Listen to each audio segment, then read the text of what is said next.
Orville was a serial entrepreneur our whole married life, and he would bring stuff home for me to sample all the time. And it was usually junk that I would throw into a pile and say, no, don't. It had potential. No, no.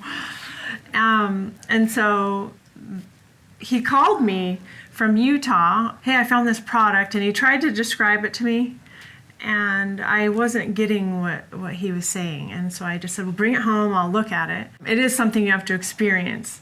And plugged it in, turned it on. First bar was banana nut bread. Yeah, and I came home and I thought she was making banana bread. And so my first reaction of it actually being used in our home was surprise that, wow, this is a lot better than I thought it was.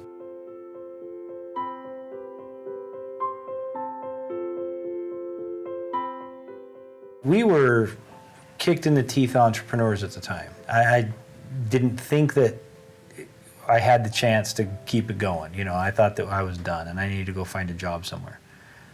So when we found the product and she liked it, it was a surprise because most of the products she didn't like. So the fact that I came up with something or introduced something to her that she actually Loved, yeah. I thought there might be some potential. But I was still trying to figure out in my mind how it was going to work, how we would be able to do it with all the debt we had, how we would be able to buy product, sell product, you know, all of the details of entrepreneurship. I was pretty nervous about privately.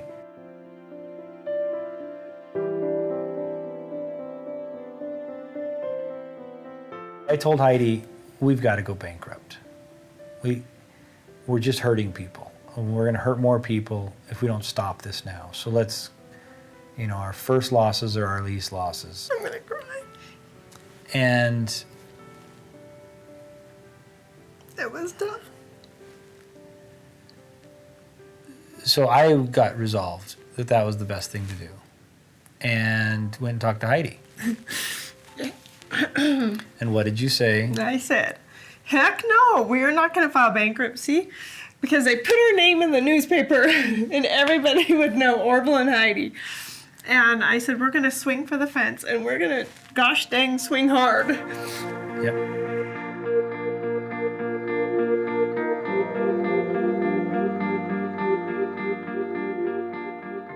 They bought the company, brought it back up here. My husband and I, we helped him unload the truck. And it was just a little pickup full of stuff. And we put it in the container, the huge container down there on the farm. Orville said, we got to make it ourselves. We have to make our own bars. He experimented and he started making the bars. And I would shrink wrap them and my husband would label them. I still had to make a living, and so I went and I was selling ShamWows and car wax and, you know, junk. Things you see on late night TV. Yeah. So I had to make the product while I was doing the fairs and shows and send it to Heidi so that she could package it up and fulfill the orders.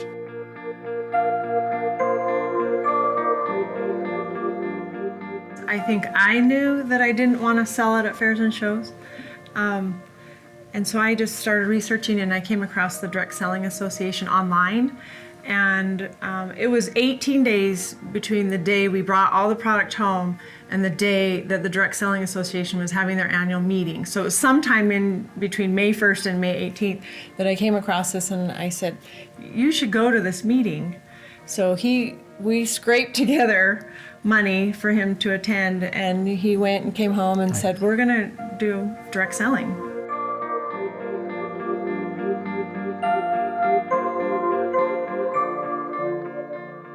I went to my sister's party, which was one of the first, if not the first, Scentsy party. And I fell in love with the product. The simplicity of it, the ability just to connect with the fragrances and memories. I had done direct sales before, but there was something about it that drew me to it. And so I signed up as a consultant from that party. I saw it at a Christmas show and I fell in love. I saw this beautiful warmer that I wanted, and the consultant said, "Why don't you get it for free?" And I thought that was a great idea. So she asked me to host a party. I said I would love to. My party gave me enough Hostess product till June when I needed some more. And that's when I decided to sign up, so I didn't have to track down the consultant to fill my orders. In the beginning, there wasn't any marketing tools or anything for us as consultants. We had a little picture book that had photos in it. With Scentsy, like I said, it was the simplicity, just being able to set up the warmers and let people smell the fragrances. And that was a complete and utterly different way I'd ever experienced a direct sales before. We wanted to grow organically because Scentsy's a different company than most direct selling companies. And we grew slow, and it took 2 or 3 years to see that what we were doing was actually really spectacular.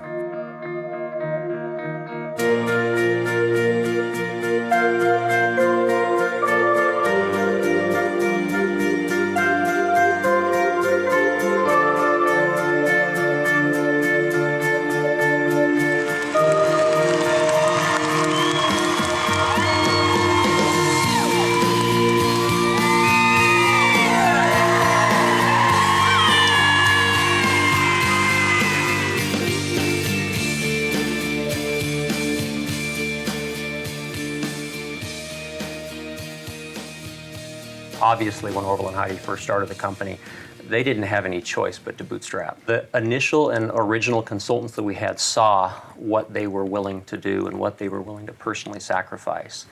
And that created a very positive relationship between the consultants and between Orville and Heidi and the home office that I still think we benefit from today. As is often the case with Scentsy, we push things to keep up with the growth. And oftentimes that growth is just a little bit outpacing our ability to keep up with it.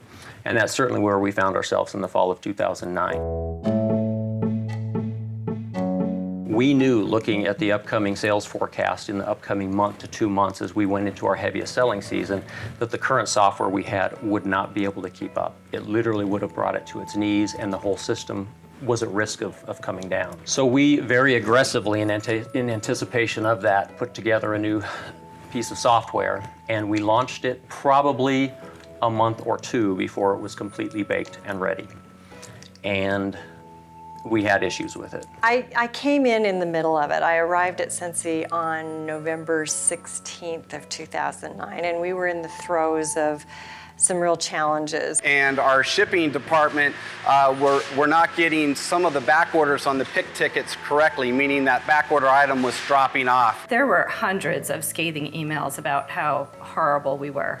And I get that, because these are people that are selling our products to customers. Our shipping department and our packers and our stockers and our sorters really took orders manually via email, and they were working 24/7 basically to make sure that we still maintain the order fill rates that we needed to prior to the holiday. When we make a mistake, we apologize. We hope never to make one that big again, but the first thing we do is say we're sorry, because we understand the position that puts our consultants in, and we don't want them being in that position. You know, they say that every company has to pass a poverty test and get to success, and then they have to pass the prosperity test and live through success. This was our defining moment.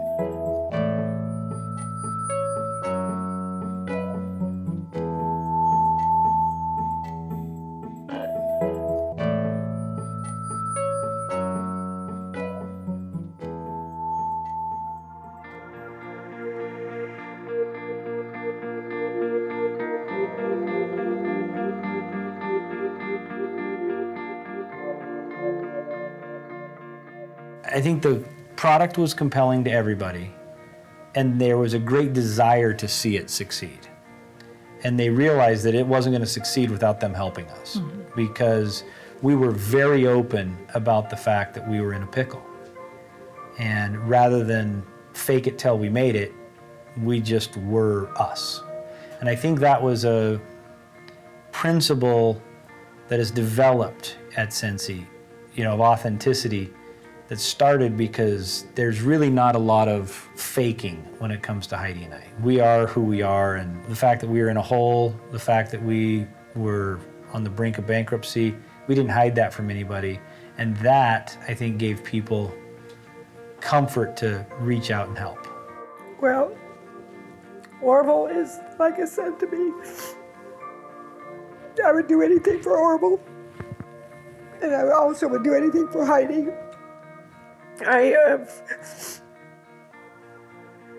They're really, really good kids. And I just wanted them to have an opportunity and wanted them to be able to take care of their family. I get really emotional when I talk about what Scentsy's offered me. Oh gosh. I would have never guessed that I would have this opportunity and I would be doing what I'm doing now. I'm a licensed hairdresser. I love who I work for. I love who I work with. We've been extremely fortunate to be able to put together some very talented teams here. The consultants and working with consultants and seeing how they are changing their lives with the Scentsy opportunity and what it has done for them is inspiring every single day. Watching consultants that were stay-at-home moms with very little education that now have these amazing teams and downlines and are these leaders. And it's about watching people within my own team that didn't think they had it in them to be the leaders that they are and feel pushed every day, but come in and do it, and watching them grow and develop into people that they never thought they could be. That's the Scentsy story to me. That's the magic in what we're doing. It's really helping people become better than they thought they could be without this.